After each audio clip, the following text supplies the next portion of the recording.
Get ready for the Squawking Eagles Podcast, the show that covers only the Philadelphia Eagles. Hello, and welcome to the Squawking Eagles Podcast. I am Mike. I am joined by Miguel and Mark. How's it going, guys? I mean, What to do? I could be a Giants or Commanders fan, so it's not that bad. Well, we've made it to the podcast for this week. Week 16.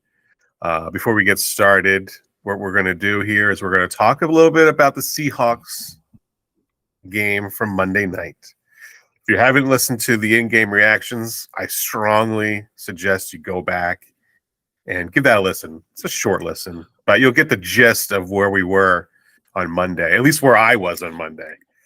It has taken me a couple of days to kind of think it through and read a few things, but I'm feeling better. Not 100% better, but better. And so then we'll move on to a few of the I guess you can say there's like little controversy coming out of the Eagles locker room about who's the play calling and who's taking accountability for play calling now, which we finally found out who is. And then we'll move on and we'll preview the New York Giants game on Christmas Day, because this is the Christmas episode, the Christmas game episode. Ho, ho, ho. Ho, ho, ho. They're all dying behind me. Christmas. Ho, ho, ho. Can I get a ho ho ho for Christmas? Ho, ho. Hey. Hey, okay. Make that too, Santa. Let's get into it. All right. The game against the Seahawks on Monday night. Mike, you started off. Let me start off. That game, they went into halftime with a lead, right? And we had talked earlier. What? We talked earlier. They hadn't had a lead in a game since October. So I was like, okay, now they have a lead in going into the second half. This is a sign that they are going to win this game. There's no reason for them not to. It's already set up. They got Drew Lock on the other side. He's not the home run hitter that we thought he was. Apparently he is a home run hitter, right? I'm watching the game, and the interceptions and the loss of downs when they could have just passed the ball. There was a play, the interception with the Quez Watkins interception. Kenny Gainwell was there. Goddard was there underneath. He could have just thrown it to them. Now, I know we're not NFL players. It's hindsight right now because we're watching the replays. But you can't tell me as a quarterback you don't see a guy standing there, in a white jersey in the middle of the field, and you can't tell me you can miss that. How do you miss that? Close your eyes. I'm not out on Jalen Hurts. I understand there is going to be a regression in his play, but this is a giant regression. He's got I think he has 12 turnovers this year, and then most of them are interceptions, and it's just. So if you hadn't listened to the in-game takes, go back and listen, because I did a rant towards the end there, and. I'm very concerned. I'm very concerned with this team going into the New York Giants game, and then very concerned going into the Cardinals game. So, Mark, what do you say?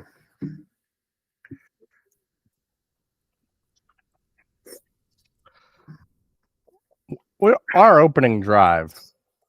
How did that end? Touchdown. It was a 15-play drive.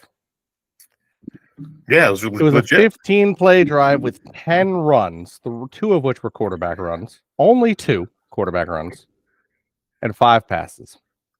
Mm-hmm. Touchdown. All right. Now, another drive later. Skipping ahead to our field goal drive. That had 15 plays, 4 passes, 7 runs with your running backs, and 4 quarterback runs. And around the red zone, made some bad decisions, had a penalty. Which was, Field come on, goal. what was that penalty?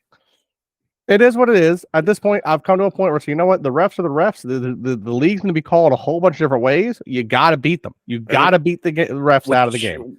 Which The penalty? penalty, the Jason Kelsey, he moved the ball forward and they gave him a Right. false start on that. No. And then they said they've given us weeks of warning about this.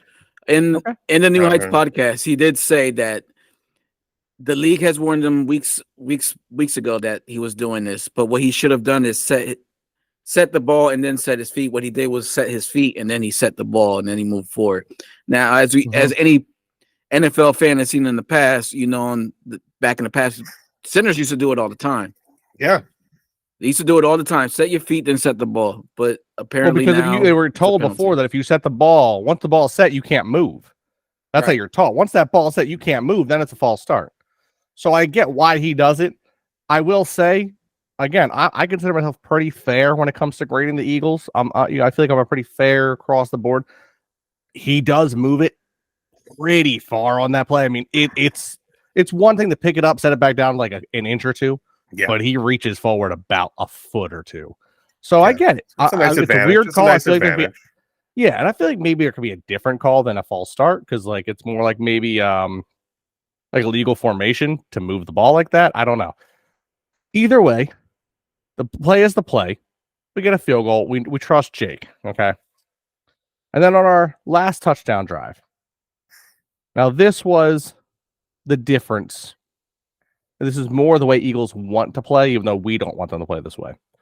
There's a total of 5 runs, 3 running backs, 2 quarterback, and then there was a total of 7 passes. But we scored a touchdown. Granted, it was a rushing touchdown. Most of our touchdowns are rushing touchdowns, but we don't like to run the ball because that's weird. So now I'm going to go back across the other drives that we didn't score on. Our first non-scoring drive, 1 run, 2 passes. Our second non-scoring drive, 4 passes. Our third non-scoring run, 2 passes and a quarterback run. Our fourth non-scoring drive, 1 pass, 1 QB run, 1 running back run. Our fifth, 1 running back run, 3 passes, and an interception. Our sixth, 4 runs. This is the only time in the entire game that we ran the ball more than passed it and had to punt or throw the ball away one way or another. 4 runs, 2 quarterback runs, and a pass. And then the INT to end the game, 2 passes, and the quarterback scramble. Now, that sounds terrible. Mark, that sounds it's terrible. atrocious. In our scoring drives, we ran the ball 18 times with running backs, so 8 with the quarterback. So it's 26 total, 26 total runs to 16 passes. It's about a 60-30 spread, or maybe 60-40 spread. And I like that. I think that's a good, healthy offense. On the other hand, on our non-scoring, we had 16 passes for adding the QB runs, 12 runs. So you're going the other way. And you notice, I mean, I understand statistics aren't everything, but the fact that this is week in and week out, this is week in, week out, every single week, this is what's going on. People are forgetting. Look, I'm not as concerned as everyone else is in Philly because I feel like too many people have recency bias and it's hard to lock on to the good things. I'm going to do a little flashback that helps everybody in Philadelphia. A couple weeks ago, on our first major loss, we lost weeks and weeks ago to the Jets, but that was just stupid. We got arguably blown out by the Niners. Yeah. The first quarter, barring a few bad decisions, we're at 14 points, and they're at negative offensive yards. Mm-hmm. We shut them down so much in the first quarter. I was laughing. I was literally like, how is this the other best team in the NFL? Mm-hmm. You can't even get positive yardage on us, and our defense isn't as good as last year. How are you the number 1 in the power rankings over us? This is a joke. Well, they made adjustments. We didn't, and they smacked the living shit out of us. But the point stands that we were set if we had the team to lock them down fully healthy. They weren't missing a single star player. Fully healthy, first quarter, they couldn't do a thing to us. They couldn't stop us. They couldn't get by us. We can handle them. I believe we can. The Cowboys, we beat them once. We lost to them once. We split with them almost every year of my life. I think we've swept them maybe once in my life. I think they've swept us maybe once in my life. Like, we don't sweep each other. It just doesn't happen. We both sweep the Commanders from time to time. We both sweep the Giants from time to time. We don't sweep each other. It just doesn't happen. You know. So I'm not super concerned. Don't get me wrong. I'm concerned. There's a big concern out there, Mark. But I feel like there's too much concern. I feel like there's too much of this this growing anxiety and this animosity towards the players. Like, I'm sorry, guys, around the city, around the world, wherever you are, stop attacking AJ Brown on passes that go to him if he doesn't catch them. I'm sorry. Look, I understand. Yes, in my opinion, if they hit your hands, you should catch them. That's how. Not every pass is a great pass. The weather plays a role. It's not his fault if Jalen throws to him.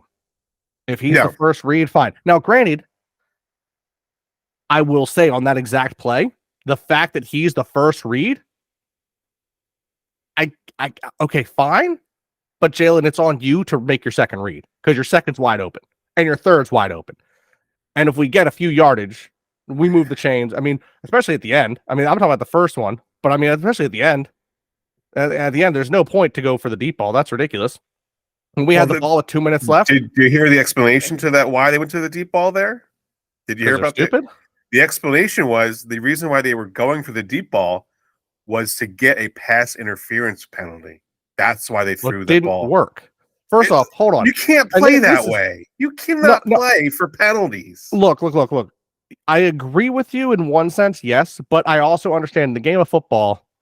I've seen coaches do that before, and it works. When the refs are calling it, you have to remember, most refs hopefully are consistent, and they're going to call something a certain way. They're going to keep calling it that way. Right. How many PIs were called in that game at all?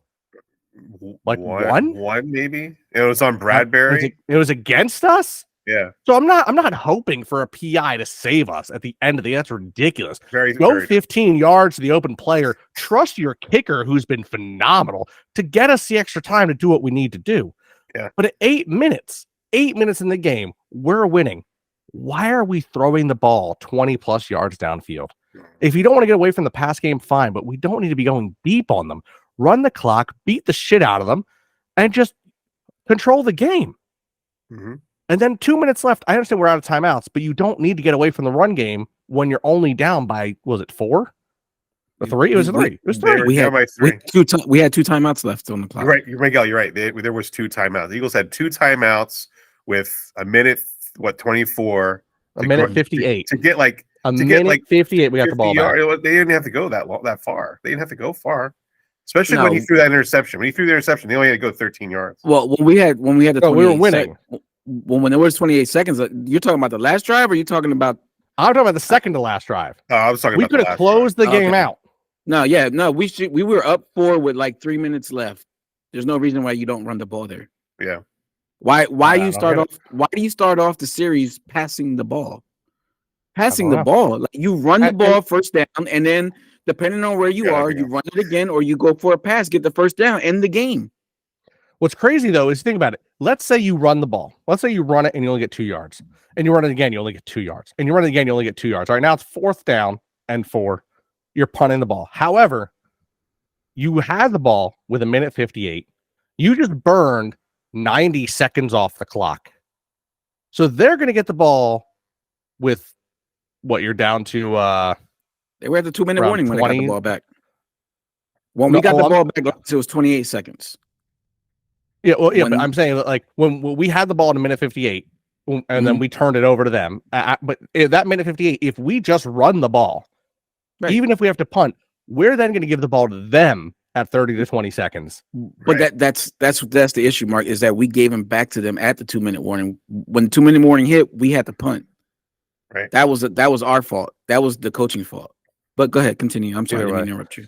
Yeah. No, you're fine. You're fine. I just maybe my memory of the timing is wrong. Either way, like, run the ball, kill the clock. I mean, everyone knows that's like a great way to control the game, especially when you're winning. And I get it. Okay, you're only up by a little bit. You don't want to rely on your horses. You want to force your defense to make the stand. But you don't need to risk it by just going for it every play. Yeah. And for Sirianni to come out and say, this is too much on Brian Johnson, this is my offense. Well, if it's your offense, he waited way fix too your long. shit.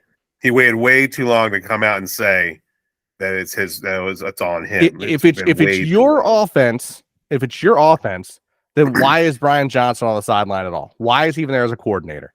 Mhm. If it's your offense, you want him to do the play calls, he can be up in the box and you're down there on the side. That's fine. He can tell you what he's seeing. He doesn't want to take the heat. That's why he's not taking any heat. He lets Brian Johnson take all of it. But here's the thing: if it is your offense, and you're a head coach, and you've said it in your interviews when you came into this team. My friends were at one of the first games he was at, or one of the early games he was at, when we're bitching at him to run the ball, and they weren't running the ball. And we started running the ball after that. We started winning games. That was 2021. Like magic. It was like you do the thing you're told to do, and all of a sudden you get the reward. It was mind-numbingly easy. And we did that last year, and then we came this year and said, you know what we're going to do? Forget everything we know.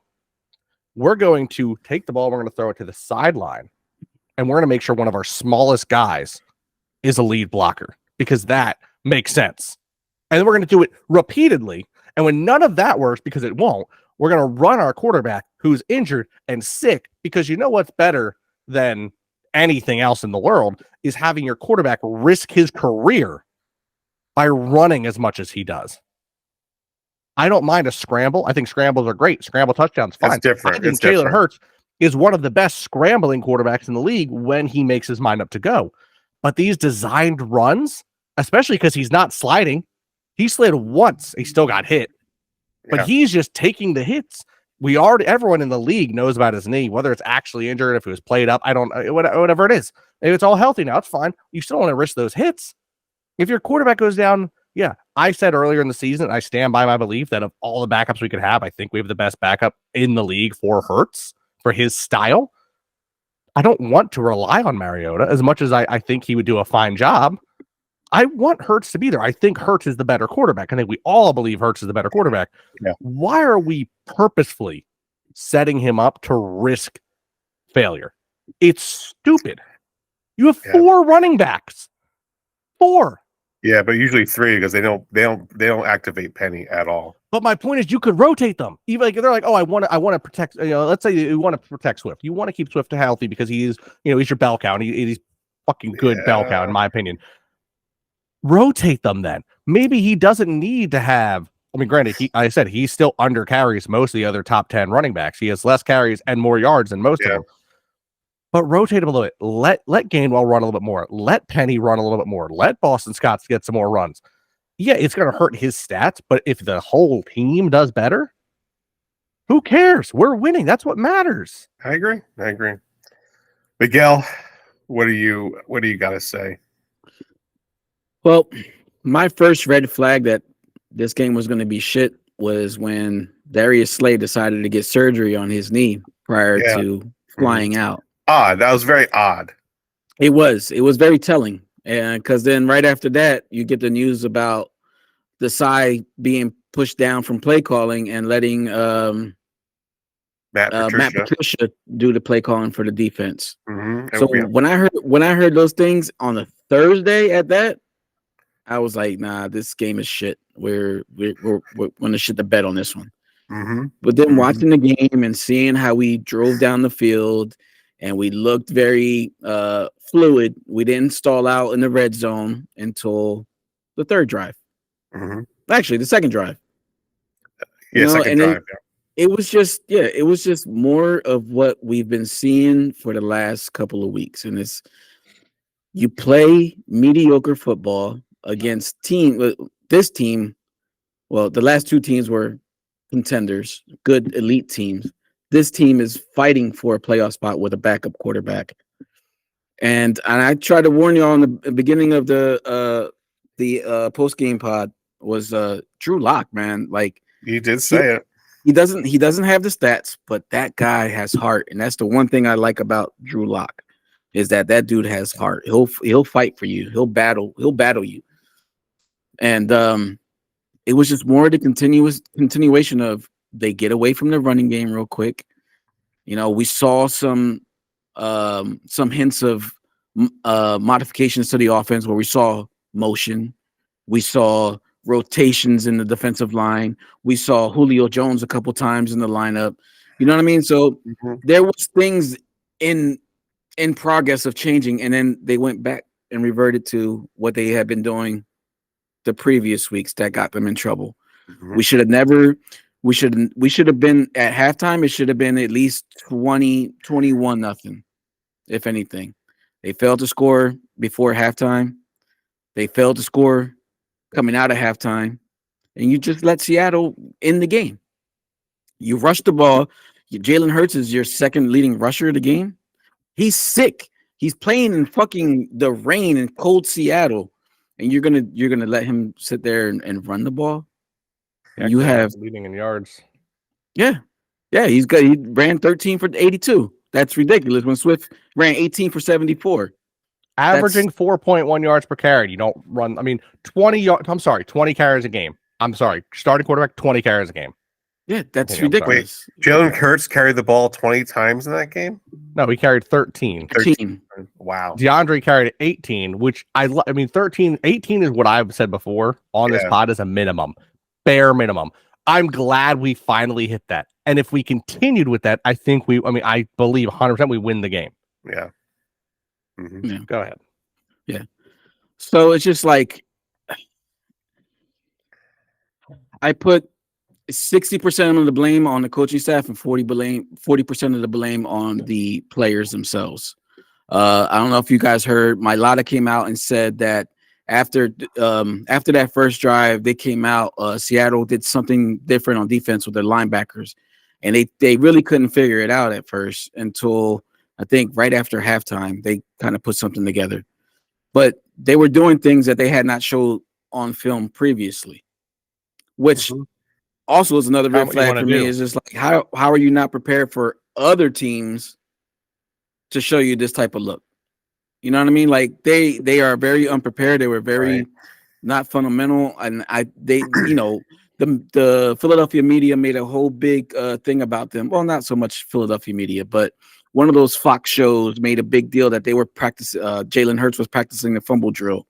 They were practicing high school drills. They were practicing high school drills. But that day they happened to go back to the fundamentals, and when NFL teams struggle the way that we're struggling, the best thing to do is go back to fundamentals and go back to what everybody knows. Exactly. And that's what we did the very first drive. Yeah, it's fundamental. We did quick short passes. We ran the ball and we scored a touchdown. It was like football. But like, tell me, Miguel, why don't they continue to do that then? Why don't they continue with this same game plan in the first drive as they did in like the last drive? Why not? Well, didn't the side tell you that? I'm sorry, Brad Johnson tell you that a couple weeks ago when he says I don't really game plan the first 15 plays or whatever that quote was at that time, which proved that he's unprepared in the beginning of the game. He's just going with what the game feels like. And listen, we all know Andy Reid scripts the first 15 offensive plays, right? Always. And then he goes from there. He sees what's working and then picks and goes with that, right? Yep. Obviously, Brad Johnson's not doing this. And it shocked me that they changed off defensive coordinators instead of the offensive coordinator. Completely a shot. Like when they said Desai was going to be in the booth and Matt Patricia was going to be on the sidelines, I would say, well, is Matt Patricia going to be doing the offense? Because that's what he did. He did defense and offense in New England. He's going to do offense, right? Because the defense really isn't the problem if the offense is struggling to score points. You know, that's the thing, and I've actually posted about that during the week, is that for as much as the defense is struggling, because they have been, I'll go back to this real quick, my notes, because it points it out. You know, that first drive we had, 15 plays. I forget the time. I didn't write it down. And then they didn't score a response because the defense comes off the first drive, we're rested. We did well. Right. You know, well, then as the game goes on, when you've got a 3-play drive, a 4-play drive, a 3-play drive, a 3-play drive, your defense is now getting exhausted, repetitively playing. Even when they're playing well, you can't expect them to play well the whole game when they're only getting about a minute, 2 minutes off. Right. That would make sense, though. When Miguel said that, Andy Reid scripted his plays and Brian Johnson probably scripts 15 plays. Well, he scripted his 15 plays. He scripted his 15 plays. That was his first drive. And then that tells me that he has no clue how to call a game after the scripted plays. Right. Except that coloring book opens up. He looks at the scribbling, goes, screen. It's right here. I scribbled here. It's a screen. Yeah. And then the next screen and then another. And I'm sorry. Look, I understand that you want to do things to change it up. And no disrespect to Devontae Smith. We love Devontae Smith. Yeah. He's not a lead blocker. He does well for his size. But the problem is that the screens are so telegraphed and they're so expected by opponents. He's getting blown up. It's not helpful. It's hurting him. It's hurting our offense. It's hurting the player that's getting hit. It's just a stupid play at this point. I understand if you throughout the game you want to sprinkle in a Kelsey pulls pretty well. The guards pull pretty well. You want to sprinkle in a quick screen to Swift behind our O lineman. Fine, I got you.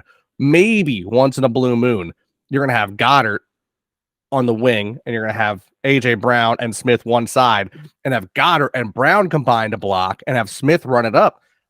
Cool, great, grand, wonderful. Once in a while. Yeah. But for you to do back-to-back screens and the people blocking are not people who should be blocking, or just because it's being so telegraphed. I mean, that's the other thing I was saying, was that the screenplays were so slow. Like the first screen, it was to Hurts's right. I think it was to AJ Brown. He throws it. It actually might have even been Goddard. But he lobbed it. He looked at him. And the whole defense reacted. It was a Goddard. Yeah. The whole defense reacted, and he kind of just lobbed it to him. I don't know if you remember. He turns around and does it to Smith, and he throws it in front of Smith, in front of the blocker. And I'm like, I don't know if you remember, the Eagles used to run this screenplay with Brian Westbrook and Don McNabb pretty religiously when Andy Reid was here. We ran it with Sproles a lot with Nick Foles. Right, you did. But it was more predominant, I would say, with Andy Reid. And how bad McNabb was with throwing the ball on people's feet. He threw a pretty good screen pass to Brian Westbrook, and it always gave quite a positive amount of yardage. Why don't they go back and look at old tapes and see what that would why don't they do that? Or I think the other thing you're going to have an issue with that, and I see this looking back on myself as a kid playing Madden, was it you would have something be successful, and your thought is, because you're told at a young age you need to make adjustments, you make the adjustments so fast, so stupidly, right, that they're not actually adjustments and they don't help you. It's I remember when I was younger, I would I would do a run play. Oh, the run play would go for 7 yards. Okay, they're going to be expecting a run. So now I do a pass. Well, the defense doesn't just expect you to keep running the ball. They're going to play balance until they find a consensus thing. We had one drive of running that went so well, and we're okay, now they're going to bunch up, which they tend to do after running it very well after a while. And we just went straight to bombs. Right. And it's no one's going to fall for that. I think I've said this before, and I'm going to say it again. The running plays sets up your pass game where you can do run, play action, pass. There's nothing wrong with play action passes. Go ahead, but the problem with that is that you have to line up for center for play action passes. They don't line up under center. No, but you've also I've seen them do a play action where they're in shotgun and they do try to hand it off and they don't. Well, the RPO. Yeah, but no, it's not even an RPO. It's more of it does look like a fake handoff, but it's not the same as the old time where you're under center and you come back and you fake handoff. It's completely different. But I said you can definitely do a play action from shotgun without it being an RPO. I think they did it this week on the first drive. Yeah, I get it, but it's more effective if you're coming out of center. You're 100%. You're 100% correct. It's that then you got to do it. Then go put him under center. Why can't he be under center? He's really not. How many times is he under center? Not often. Except for it's a brotherly shove. Except it's a brotherly shove. How many times is he actually under center? It's not very little. often. Most of the play calling is all out of shotgun formation. And now that I'm saying that, I'm going to keep track of that on Christmas Day, because now that I'm thinking about it, I don't remember seeing an under center without a brotherly shove at all during Monday night's game. No, That's very not at all. concerning to me. Yeah. Yeah. But you know what? For as concerning as it's been, I'd like to take a moment and look at a positive that came out of this last game. Please, what is a positive? Please tell me what you think the positive came out of this game. A positive for me is that we had a rookie at corner start the game. Keely Ringo, another Georgia Bulldog. Mm-hmm. He didn't allow a single reception. He had He did his 3 thing. recorded tackles. Mm-hmm. He did what we wanted him to do, and he did it well. So did Eli And you Ricks. know what? Eli Ricks also had a very good game. But I'm just saying, to have these rookies come out and do something that we weren't expecting to do, I gotta look. Like I said, I gotta look for the silver lining. Mm-hmm. What I'm seeing is Bradbury and Slay are probably gone next season. Honestly, they are. Slay definitely is. I expect Bradbury's going to be gone. But what I see behind them in Ringo, possibly in Ricks, we know we're getting Maddox back. We'll see how he does. We all have seen some good things out of Blankenship. We're starting to see better development out of Sidney Brown. Mm-hmm. I'm seeing youth on this defense. The only concerning part remains for me is linebacker. I still thoroughly believe in Nakobe Dean, and I'll stand on that until it gets proven otherwise while he's actually playing. Granted, he's got to play. Nakobe, look, I understand your injury. It sucks. I know you're out for the season. That's fine. I hope you heal up. I believe in you. I think you're a phenomenal signal caller there for our defense, and I believe thoroughly that with you at linebacker, our other linebackers play better, because I think one of the biggest things we saw this past Monday night was out of position linebackers on every single run. It killed us to not be in position, and Walker and I can't remember, Charbonnet hurt us. Walker more so, but both hurt us by having Walker linebackers who weren't where they need to be. And I Yeah. think having someone who's a smart signal caller out there helps, because even then you're less reliable guys, or at least in position to hit somebody. So there's been a lot of concern on Instagram about, do the Eagles will make the playoffs. Some people are saying, oh great, the Eagles are still making the playoffs, and then they're just happy with that. This is a team that we were expected to go to the Super Bowl. This isn't like a team where like, oh, thank goodness we're making the playoffs. A lot of people are like almost out on. They're just glad that they're going to make the playoffs. I can't have that sentiment, that thinking. I don't know about you two, Miguel. What are your thoughts on that kind of a thought pattern? I think everybody's panicking, and it's the only reason why is because they look real bad, like it's unfixable, and I get it. Do you think it's Like- unfixable? Do you think it's unfixable? How do you fix it right now? You can't do any. There's nobody you can bring in off the street right now that's going to give this offensive boost, that's going to help this defense shut anybody. There's nobody you can bring in right now. What we have in the locker room is what we have in the locker room.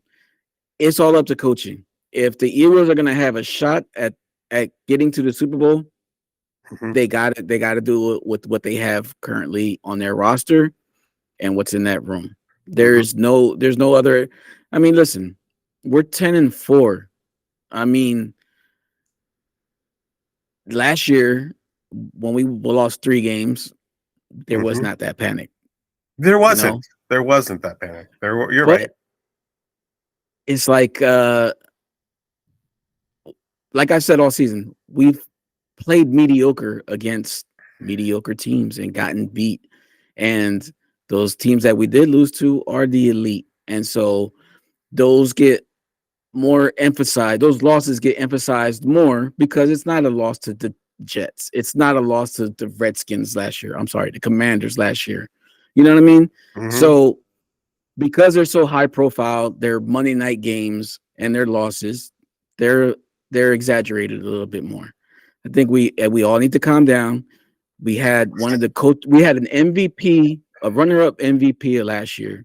Had one of the coaches of the year last year. You cannot go from one year to the next saying that, hey, he's MVP level, and then next year, oh, he's trash. He can't make decisions. No, obviously there's something wrong with Jalen. Jalen was sick this past game.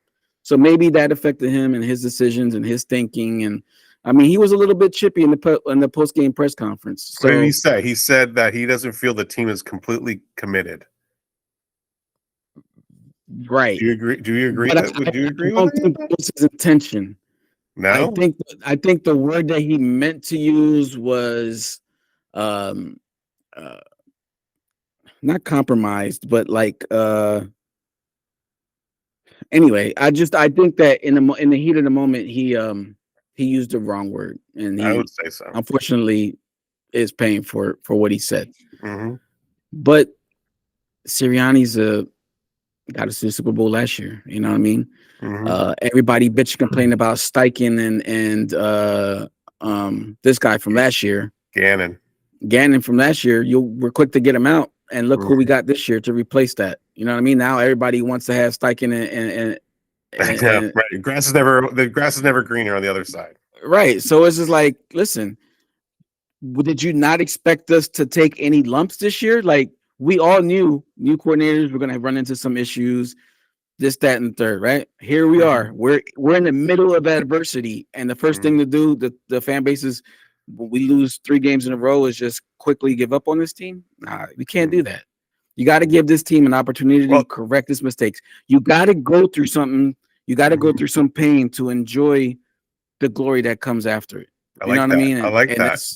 Go through some pain before they get some glory out of it. I like that. Right. You know, I put a question out on Instagram. It was, would bringing Frank Wright be a help or more of a distraction? Mark? Before we touch on Reich, I do want to make him comment, just because you were talking about Steichen. Okay. Well, no, because last year, look what he's doing with Gardner Minshew. Look what he's doing with Gardner Minshew. I'll say, and I'm pretty sure I said it on the pod. We can go back and talk about it then. After the Super Bowl, I was beyond furious with Knucklehead that's down in Arizona. I didn't really like him as defensive coordinator as it was to begin with. But I didn't really understand people's one of the or to the O coordinator. Because, I mean, I feel like we were putting up quite a few points last year in most games and winning most games. So I was like, I would have been okay. I mean, granted, I stand by the fact that like losing both ever sucks. It doesn't matter who they are. But that's going to happen with your Super Bowl team. That is like that traditionally always happens.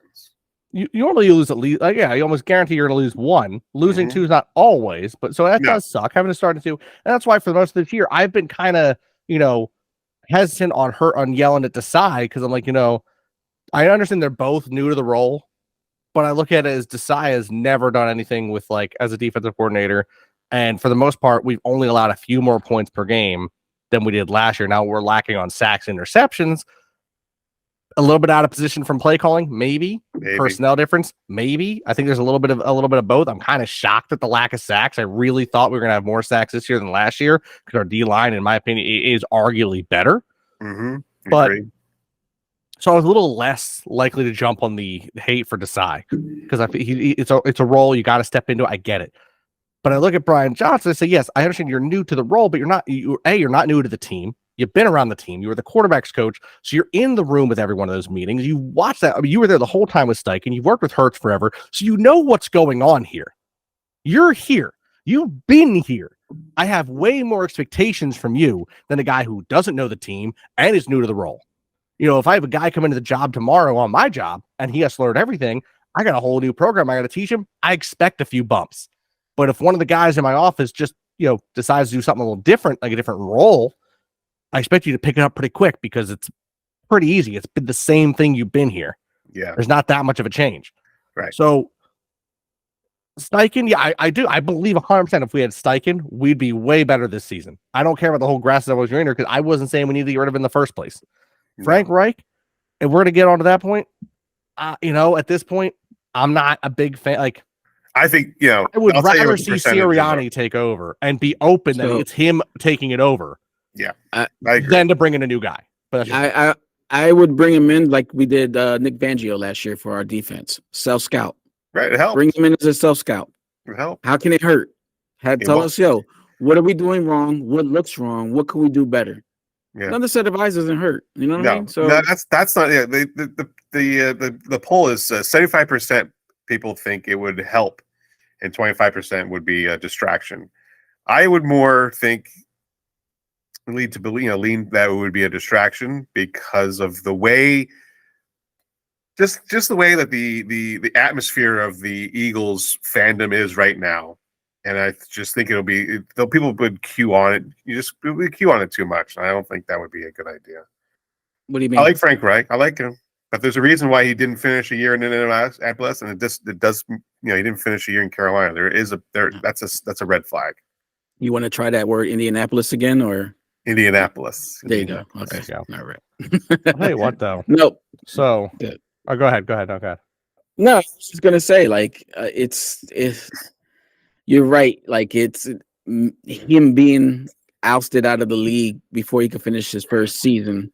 Mhm. It's kind of alarming, but I mean, is Nick Fangio doing any better where he's at? Well, actually, he is 'cause he's in Miami. But Mhm. I mean, I think he's still hurt. Still, Miami's defense helps. isn't that great though. yeah.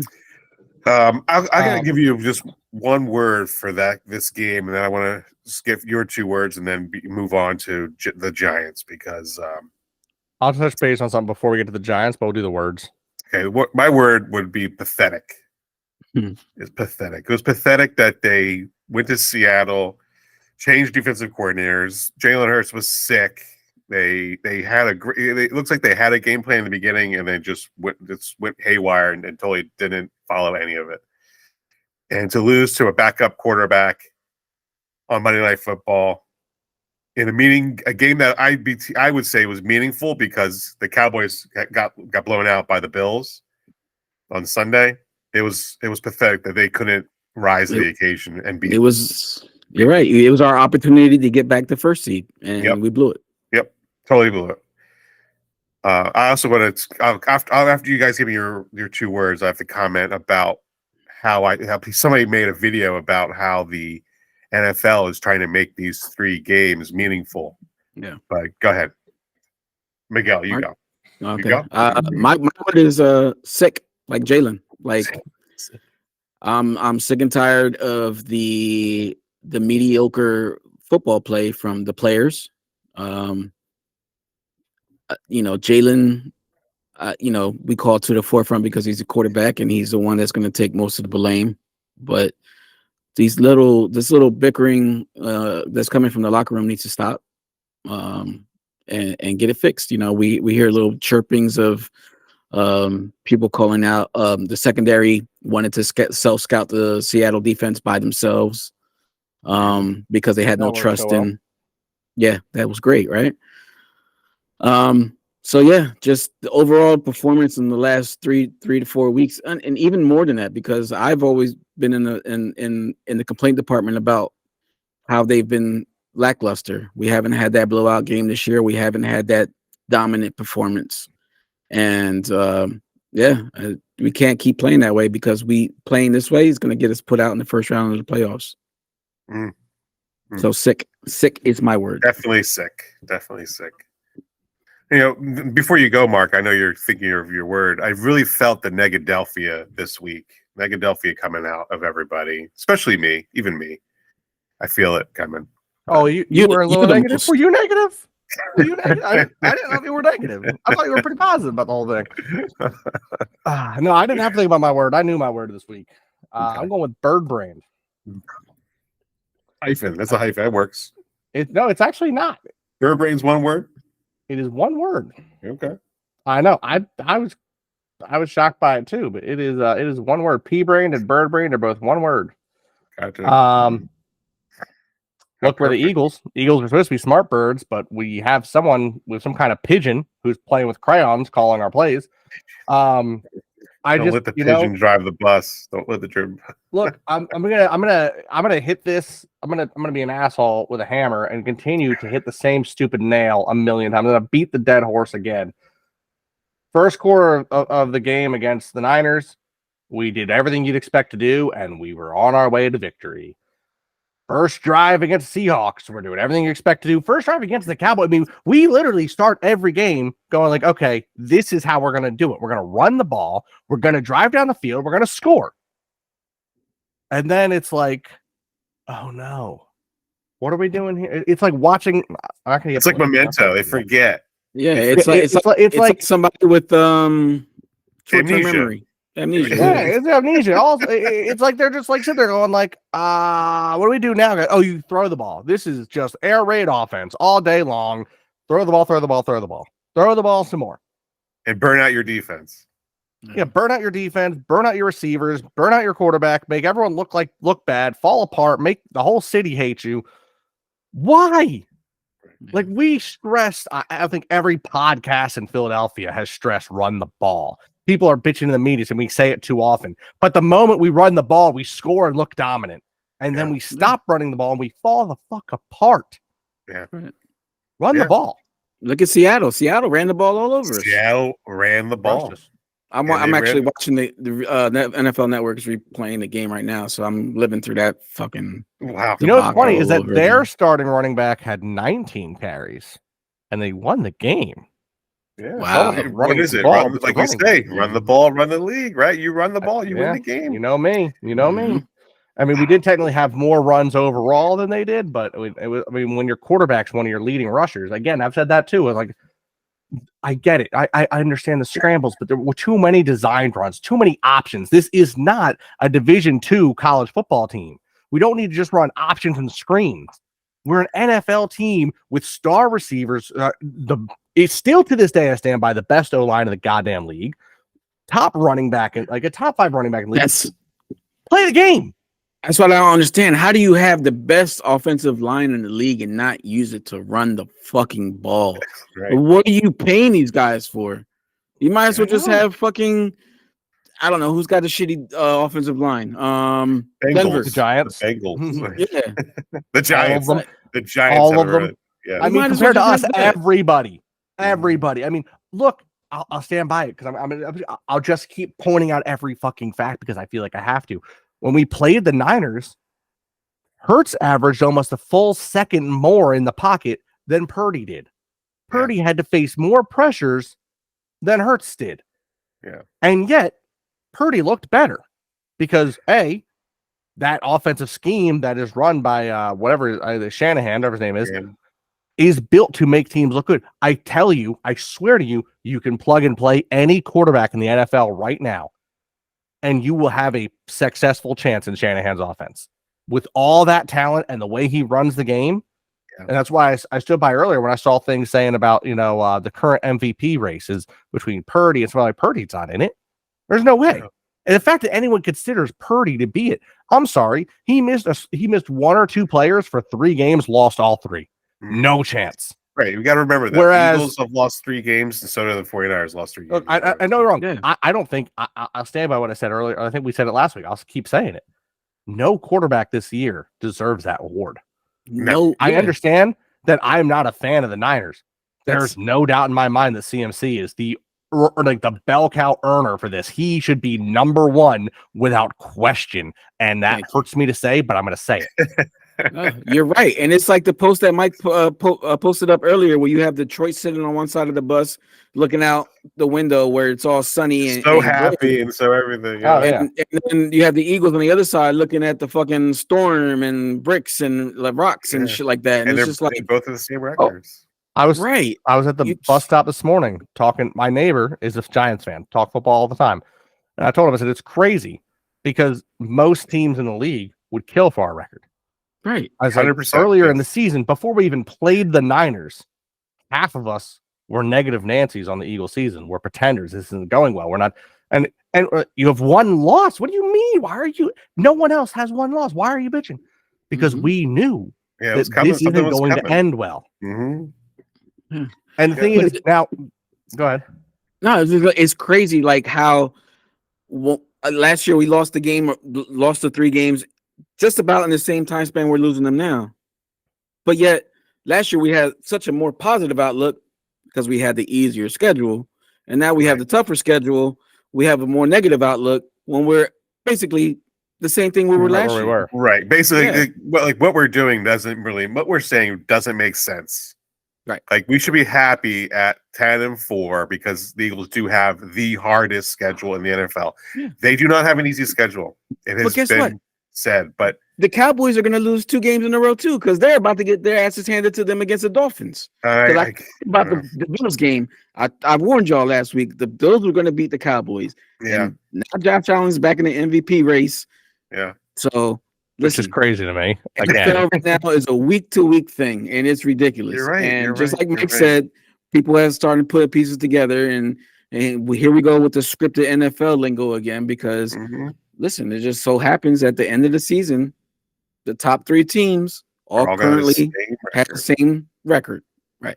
It's very So- profitable to have games that go late in the season and that they are meaningful. It means people are going to want to tune in and they're going to want to watch. Listen, So game is on Monday morning. You think if the Eagles were, let's say, 11-1, you think anybody in the New York area is going to wake up to watch that Eagles Giants game?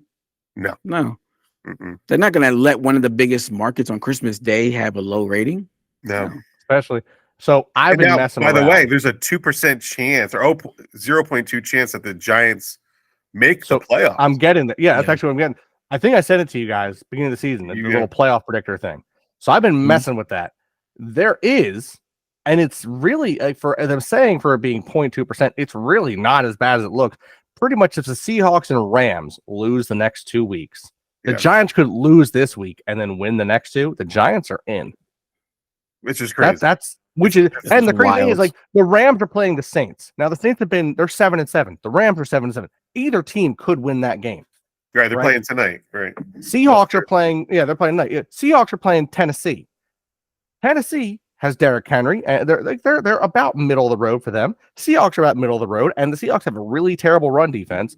And if Derrick Henry, like he normally does, at the end of the season, Always at the end of the rolls season. teams, you could easily lose this week.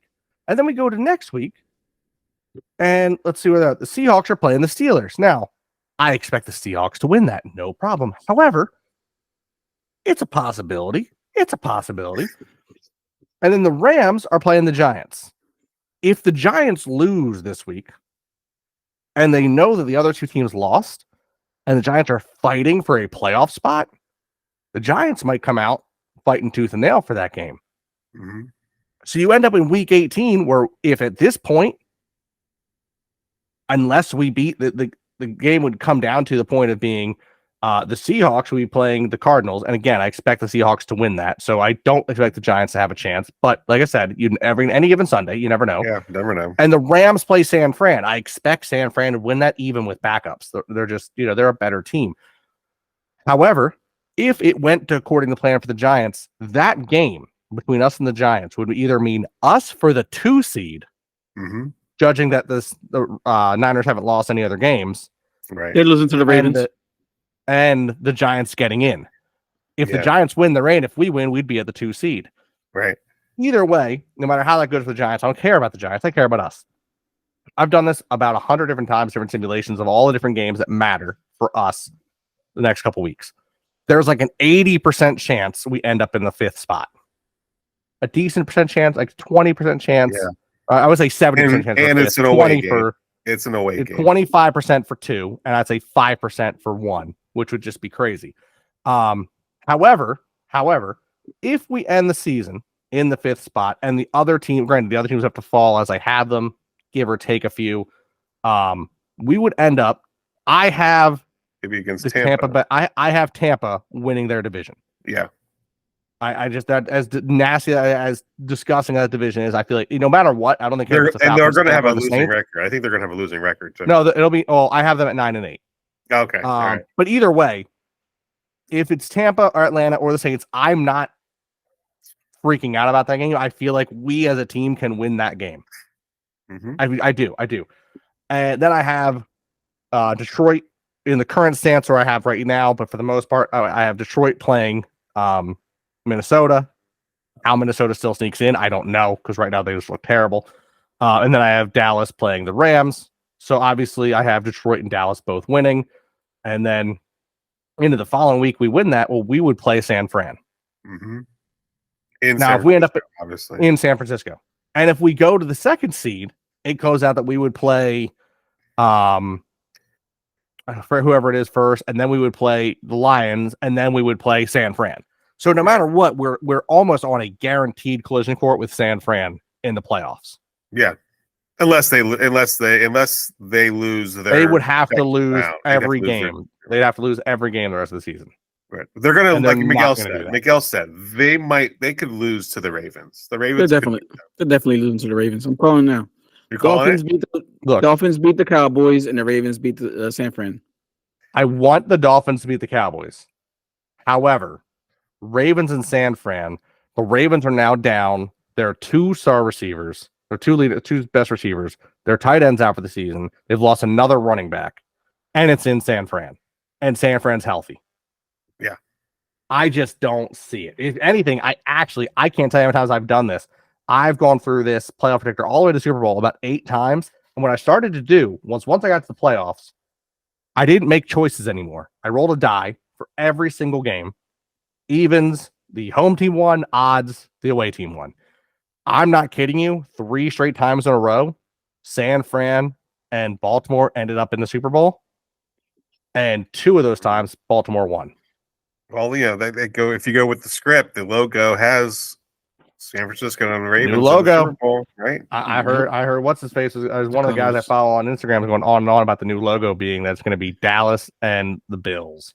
Oh gosh. And I'm like, my guy, No. look, I know you're excited, but All right, so we have talked quite a bit about this week about Seattle. We've gone probably might have been the longest we've ever talked about a game that has already happened. Let's talk about Monday morning. I guess it's Monday afternoon, 4:30, Christmas Day, Eagles home game against the New York Giants. The Giants have something to play for. We were thinking about, the Eagles would win this game, but they would split the last game. The Giants have something to play for. This is definitely a must win for the Giants, and it's 100% must win for the Eagles. What are you laughing about? What are you laughing about, Miguel? I'm laughing because the Giants can't get out of their own way. Like, they fucked up by drafting Jones. We all can see that very clearly. They shouldn't have drafted Saquon to begin with. If you want to go all the way back, if you want to look at it that way, all right, cool. I'll give you that one. Yeah. Right? They got 0 offensive line. Yes. They got maybe 1 receiver. They got a good running back. I mean, they got that rookie number 3. I forget his name right now. Oh yeah, okay. Whatever. The defensive line, we got Lawrence and Thibodeau, with 2 pretty decent players, probably going to be all pros this year. Sure. But don't you think this franchise would have been better off if they would have lost all their games and gotten a better draft pick? Because if you went out here and you make the playoffs, welcome to the 25th pick of the draft, where you're going to get maybe a lineman. Yeah, they need that. So they need a lot of work. So why? I mean, granted, they probably thought Tommy DeVito was not going to be what he is, right? And they're kind of just riding this wave of Tommy DeVito. Yeah. But Tommy DeVito played 3 weeks. He's 4 weeks, right? So he's 4-1. Yeah, he got exposed in New Orleans. New Orleans exposed. Exactly. So just like everything else in the NFL, as much tape as there is on you, the league is going to catch up to you. Mm-hmm.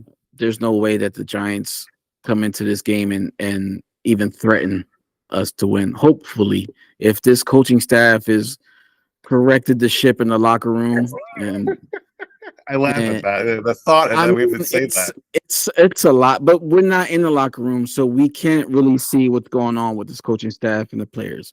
Like I told you earlier, I put 40% of this loss on the players. A lot of drop passes, missed blocks, penalties. Jalen just not being the Jalen that we thought we were getting this year.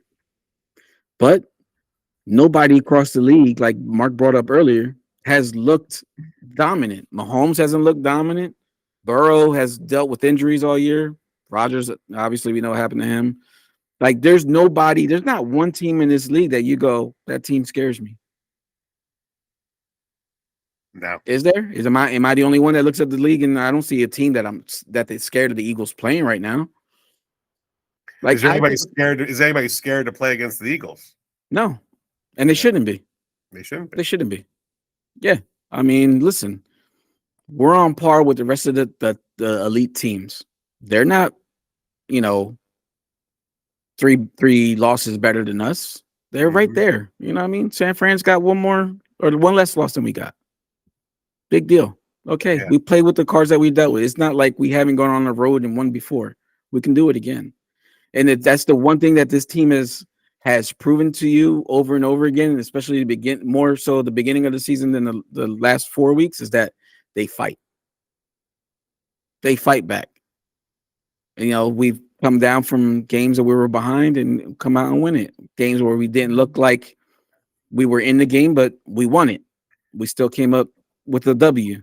So I've given this coaching staff the leeway of these last couple of weeks to refocus on what to do, because the league has figured this out. Like San Fran said, they put the blueprint out on us. So, all right, now we got to switch everything's like a Rubik's Cube, right? You got to keep moving the pieces, and we can't. And this is the week I think that this coaching staff needs to prove that to the fan base. Mark, you touch base on something that I'd like to touch on. You mentioned about the Giants. If they were to make the playoffs, where they fall in the draft. Now, I think we all understand that if you're the Giants, if you're the ownership of the manager, or the GM of the Giants, it's kind of obvious I would hope, to you and to the whole world that your O-line needs help. They always draft. They're not good at drafting linemen. If they win, let's say they pull off the miracle, not miracle of beating us, the miracle of making the playoffs. If they get into the playoffs, if they're out round one, they're going to end up, if they're their first kick, they're going to end up with the 19th to the 23rd pick, depending on where they are. More likely closer to 19 and 20. If they somehow miraculously get further to the divisional round, anywhere from probably the 25th or 26th pick, they're not going to do better because their record's not good enough to do better, even if they, no, I'm sorry. You don't have the team to get further than that. I just stand by that. I don't care. You're not making the conference champ. You're not making the Super Bowl. You're just not. Your team's not ready for it. Now, if you get into those spots, don't get me wrong, first-round players, you have pretty good chances. And, of course, as we've seen in the past, you can have crazy busts even in the beginning of the first round. Mm-hmm. However, projected players going in the top 10, which, as it stands now, they would be the 6th pick overall. The 6th and 7th projected pick, the two of the top players going, are phenomenal offensive linemen.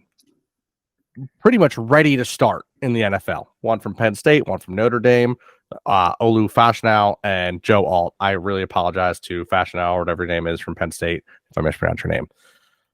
If I'm the Giants, you're riding this hype train over your DeVito boy. But at the same time, you got to understand that as much as the hype is nice, you're looking at your season going, we could ease off the gas a little bit, have some good games, still have a fight in it. Don't just like roll over and die. I don't expect they would. They never, especially at a divisional game, they're not going to roll over and die. But understand that by winning, it's nice now, but you're hurting yourself in the future, and you're hurting your quarterback because you're going to give up more and more sacks. Not saying you can't draft no lineman late, but there's a difference when you're going to find a guy who's ready to go this season versus a guy who's going to need a couple years. Like we drafted Mailata late. He was on our team for 2-3 years before he actually started. Mm-hmm. Yeah. And I'm okay with it because we had the O-line to do that. Mm-hmm. They don't. They need it now. They need O-linemen to start today. Yeah. And they can't. If they're intelligent, they're not gonna fight this the way that you'd want them to. Right. However, okay, go ahead. No, go ahead. No, I was just gonna say it's just like this this Giants franchise continuously from this last year to this year is giving that fan base a false hope. Like y'all had a soft schedule. Y'all made the playoffs last year because y'all had a soft schedule. Easy and simple as that. And now you continue to feed this fan base hope that you guys are moving in the right direction, and you're not. You're hurting your team because you have maybe 2 good young players on defense that are coming up. After that, who do you really got? You got no quarterback. Your running back is about a year or 2 away from retiring. What do you got? It's busted up. Yeah. Go ahead, Mark. I'm sorry. No, it's fine. I was saying, but the other thing I was saying was like, all right, so if the Giants, or I was saying earlier when I said like, hey, this is how they'd get in. If that doesn't happen, like if the Seahawks win, if the Rams win the games this week, you're eliminated. You have no chance. There's nothing there. Now we play Monday, so like you kind of already have an idea because I mean the Rams play tonight, right? So like you're already gonna know at least one of them, and they're winning. If the Rams win, you pretty much don't have a chance. So why like? I don't know. Again, I go wrong. I, as an Eagles fan, I wouldn't want us to, to roll over and die. But at the same time, if I'm looking at a team, it's like, look, we're clearly rebuilding. At that point, it also comes down to a divisional game. These divisional games are always a little bit more harder to play. A little bit more. Right. It is more, on the line because you want to have the bragging rights. You play them twice a year. That you don't, just as much as you hate Cowboys fans, how much do you hate a Giants fan? Agreed.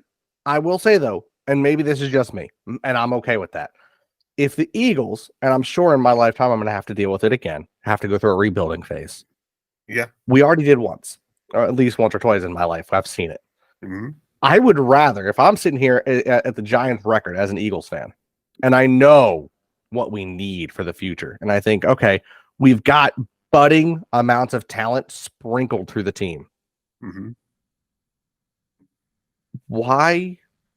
Like, I don't think, like, for me, it's like, okay, I gotta have bragging rights for one game this year. Whoop-de-doo. Or I could solidify my team,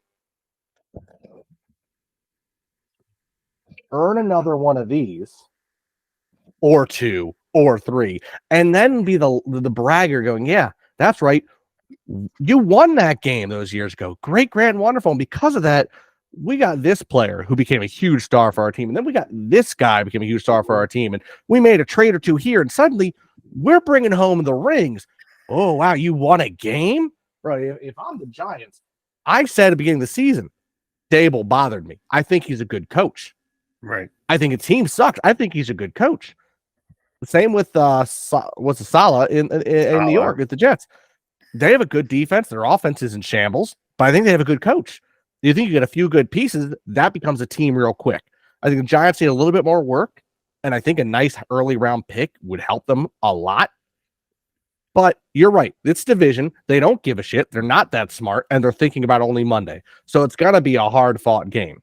What's I still think we can win it. What do you give me a score? Oh, you want a score? Oh, man. They do have to have there is going to be a score. And I know. Let's go 24-16. 24-16. Couple field goals. Okay. Yep. Couple field goals. I will say, keep in mind, Darren Waller's playing this week. I know. I saw you picked him up on your fantasy team. You picked him up. Saw that. Well, Taysom Hill's out, so. Yeah. Or at least he might be. I don't know. This was questionable or something. I wasn't taking that risk. Miguel, what do you have a score for this game? I do. I have a low scoring game at that. I have a 14-9 score. Wow. Yep. Wow. I don't feel like they've shown me anything in these last couple of weeks that's going to show me that they're going to have a blowout game. They're going to put up points on the board. Think, like Mark said, it's a division game. We always play tough. So I think it's going to be a low-scoring defensive game, defensive battle. Yeah, I was feeling the same way when you were saying that. I'm like, wow, I feel the same way. This is going to be a game it's an odd game because it's Christmas Day. People want to spend time with their family and on Christmas Day. They don't want to wake up and come and battle on a Christmas Day in football games. So I put a score of 14-3. Oh wow!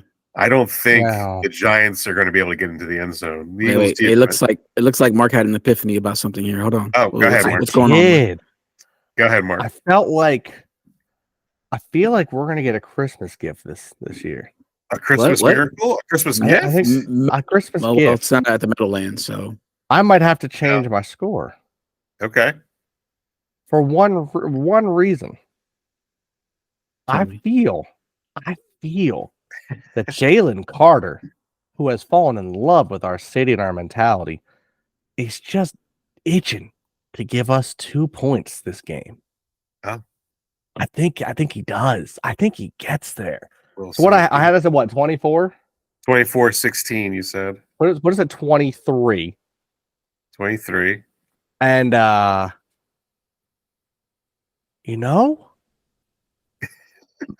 maybe Keely Ringo gets a pick 6. Maybe. At least a pick. A pick. I see a pick. I mean, you're playing DeVito. The receivers aren't great.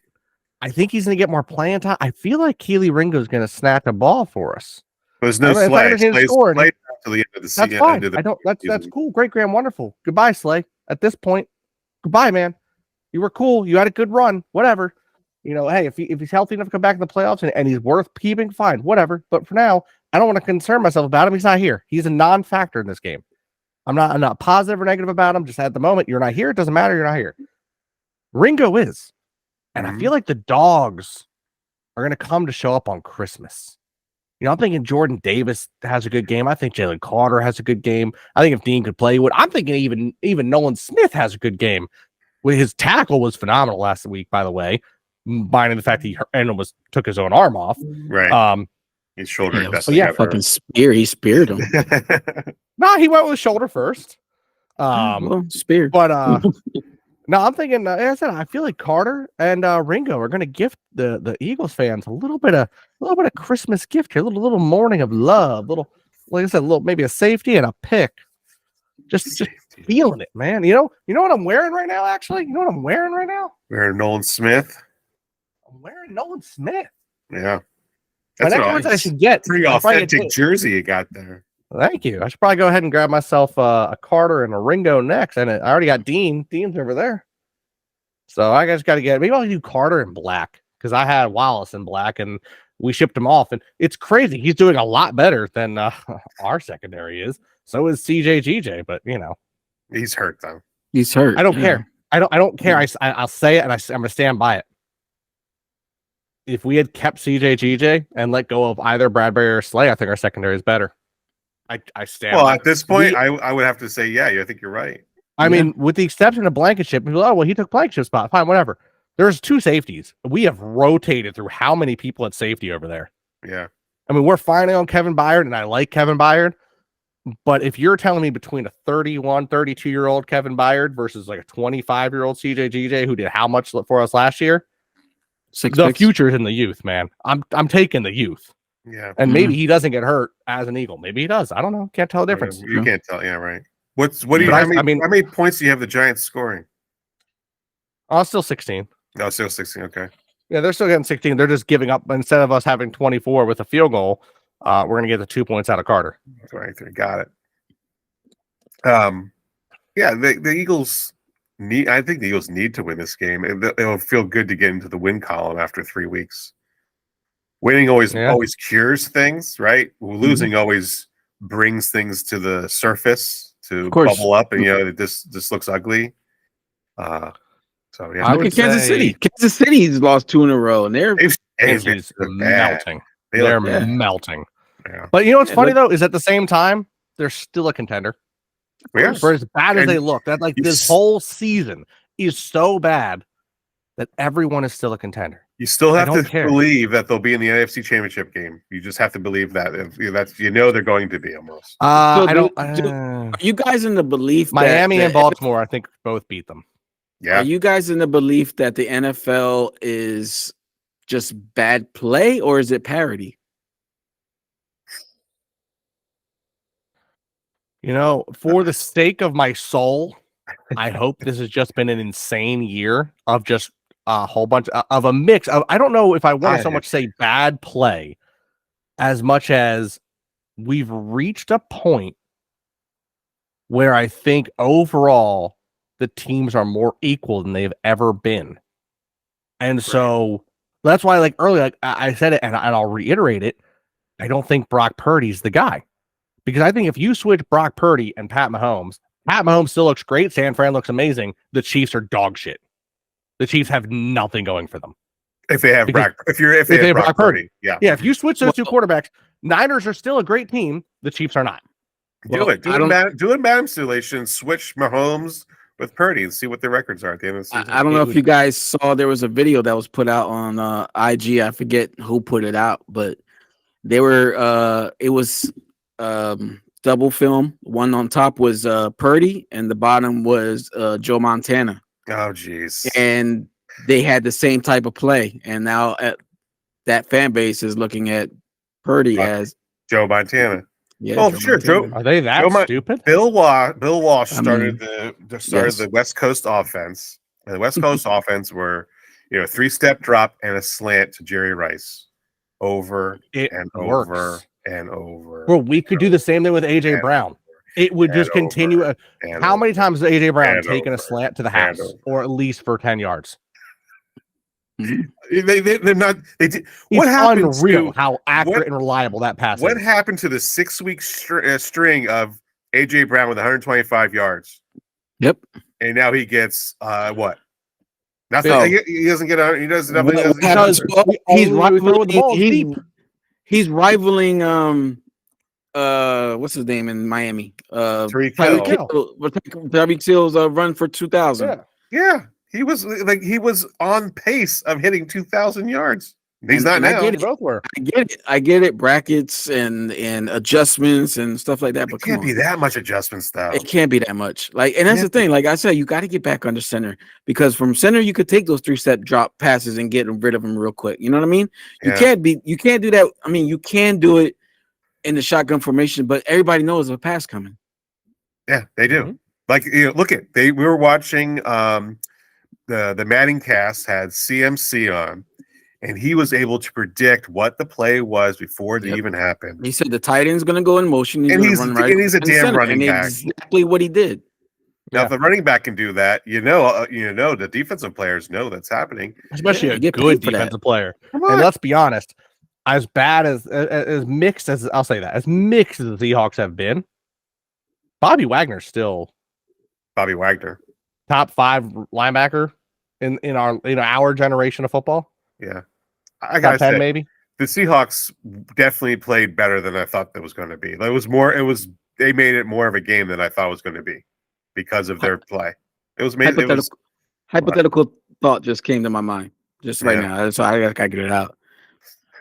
How much do you think, or could possibly believe, that Sirianni is playing 7-dimensional chess, where he's putting these plays on film so teams could look at them, and when they line up, it's a completely different play later on in the season? Miguel, if he is actually doing that, if they're just coasting into the playoffs, and then all of a sudden they bust out this huge playbook that nobody's ever seen, and they win the Super Bowl, I don't know if I'd be able to speak. You're gonna eat horse shit like that one kid. I'm gonna eat it. I'm gonna eat it because it's funny that you can you toy around like that. Can you truly toy around the NFL like that? Why not? So here's the thing, though, is that yes, is the answer. Yes, you can. I've honestly talked to people about this off pod, and I didn't want to bring it up on the pod because I didn't want to be fucking completely off my rocker, but I am. But I'm just there's a part of me that goes, you can't have the success you did last year with the team you did last year, with the coach you did last year, who sees all this and goes, yep, we're doing it right by being morons, doing stupid stuff repetitively. We know this play doesn't work, so we're going to do it again. And then you see sprinklings of the first quarter against the Niners, or the first couple drives again, or the first quarter against Seahawks, where it's all right, you know what you're doing? You're doing it. And all of a sudden you're not. there's definitely been moments where I've thought of it, but I'm like, all right, he's testing to make sure the things he wants to do actually work. Yeah. And when they do, he goes back to being stupid. Yeah. Now Maybe that's the goal. Now that you're saying that, Miguel, now you said it. I just watched. They did a video of the WWE just sent the Eagles. I think you sent it to me. Maybe not. I don't know. Yeah. They just sent the Eagles the belt, The championship belt. Championship belt. I saw that. Because the NFL is going to the Eagles are going to host WrestleMania in April. I'll be there. You'll be there. We know we saw you buy that ticket. We saw you cringe when you bought those tickets. Yeah. I may or may not be there. I don't know. But the way they were walking around the belt and everybody kind of looked jovial and relaxed and happy. It's like we don't know what's happening behind closed doors. That locker room feels a lot more chill in those videos than it does on social media. It definitely looked a lot chiller than I thought it would be because of the situation that they're in. They might feel like they're in the perfect situation that they want to be. They're in the exact situation they want to be. Right. And from now that you said that, and I'm thinking about that video, you could be right. Like they showed early in the season what it could be like, and they kind of just like took their foot off the pedal and just like now they're just coasting downhill. And if they win, they win. If not, we're okay. Because guess what? They are in the playoffs. They have made the playoffs. They're locked. They're locked. Yeah, they're locked into the playoffs. Why do they need to put anything on display to put on tape? You're right. That could very well be. If he is, Nick Sirianni is a fucking genius. If he's the perfect analogy, you said it right there. They got the WWE belt. Look, they're pulling the okie doke on us. Listen, we know what we could do. We know it. We're not going to put our whole playbook out there. So when we get to the playoffs, everybody knows what we're going to do when we line up. We're gonna win the division or just get into the playoffs. We're gonna ease up. We're gonna simplify our offense. We're going to coast into to the playoffs. And no matter where we are in the playoffs, know exactly what we're going to do and how we're going to do it. Well, you guys remember. And then, boom, surprise. Well, you guys remember this was a big thing back in, was it 05? Was it? When we went to the Super Bowl against the Patriots? 04. Yeah, 04, 05.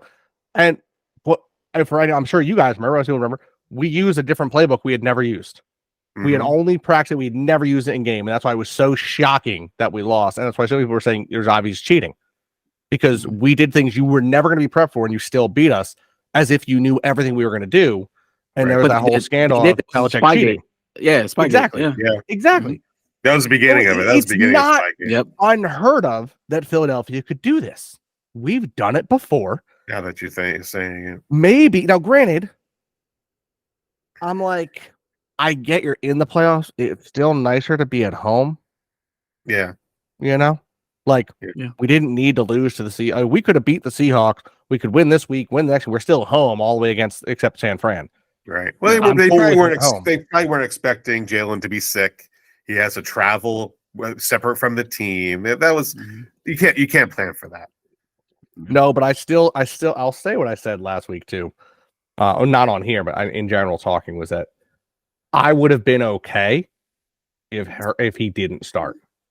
I honestly think we'd have no less chance of winning that game if he's not in it, because I don't think the Seahawks really are they played better. I mean, go wrong. They played Dallas really well. They played us really well, and they beat us. And it happens. But I do believe that you're going to run a slightly different playbook, a little more, quick, simplified playbook with your backup, which I think would have been more productive and won the game. And I think it would have rested Hurts. But again, that hindsight's 2020. I'm not going to touch it anymore. I'm going to say, you know what? I think for Christmas, please let us win this one. If nothing else. Because that's all I want for Christmas this year. Just give let us just win. Let us be. I'm already saying at this point, unless the Cowboys just fall apart in the next game or two. Which they very well could. They could. I would expect that, granted, because they're playing Miami and Detroit, they could lose back-to-back games. Away too. They're playing away. Miami in away. Yeah. Now, if they lose those and we win the next two, I think we have to go into the final game actually trying, because, like I said, home field advantage is nice. But if they win even one of those, we can't get home field advantage. I think by the last game, at that point when you can't move, you're locked 5th seed. You gotta rest the starters. right? 100%. Like, you know, like we're going to lose the Giants end of the season. That's what we said. Almost we said back guaranteed. in August. We said that they were going to lose that game anyway. It's just that they'll have 5 losses rather than 3. But with this, everyone saying how the NFL is all about like making every game count. If Dallas loses this week and next, and suddenly that game, like I said earlier, is we're winning for home or we're not. Mm-hmm. It becomes a game that more people tune into. Yeah. It's a big game. Yeah. 100%. It's going to be interesting, boys, no matter what. Now, go ahead. I think we've done our touch on the Giants, right? Yes, 100%. I brought this up earlier. I'd like to touch base on a few little outside the Eagles realm, staying in the NFL, but outside the Eagles realm. Okay. Partially outside the Eagles realm. Does anyone, since I mentioned earlier, have any other candidate that you truly believe deserves to be talked about for MVP this season? I stand by my belief that as much as I don't like the Niners, CMC is the lead dog. Yeah. My opinion. I would say Tyreek Hill is up there as lead candidate for MVP. I agree. I would have said if AJ Brown continued on his path, AJ Brown would have. Tyreek. Interesting. I know. You know, it's funny. I think if you would ask me like 6 weeks ago, I would have said Tyreek because I think he was on a better tear. I think he's slowed down. I'm pretty sure mathematically he's hurt, and unless he has phenomenal games, he's not going to break 2,000. I need him to have some phenomenal game this week. I need it. I you know what? I'm okay if he doesn't play this week. Of course you are. Of course you are. Anyway, not gonna lie. When he hurt, I've heard some people talk him up. I mean, he's got 20 touchdowns on the season. He's got more touchdowns than like 7 teams. Remember when he used to be on the Eagles? You know, it's funny. My cousin brought that up earlier in the year. It was like we should have kept him. Look, I get it. I don't agree with it. No, because for the first part, when he was with us, he was practice squad and he wasn't any good. Right. He hasn't been good until this season, and it's only because of the changes that the coach there, McDaniels, made, because he realized last year and partly this year that the air game, as great as it is not going to win you games. It'll win you a couple. It doesn't win you the big games. So they started hitting the run game hard. And between Achane and Mostert, they're pounding the rock and crazy. NFL, they're winning. What? I'm rooting for them this weekend. Come on. I 100% stand by like as much as he's done well. I think it's been a good season for him. I still stand by that CMC takes that in easy. I don't think anyone else deserves it. Now for the rookies. Yeah. Offensive rookie of the year. Now, beginning of the season, the poll was standing that Bijan was 1, Bryce Young was 2, CJ Stroud was 3, Richardson was 4, so on and so on. Wait, did you hear the rumor about Bijan?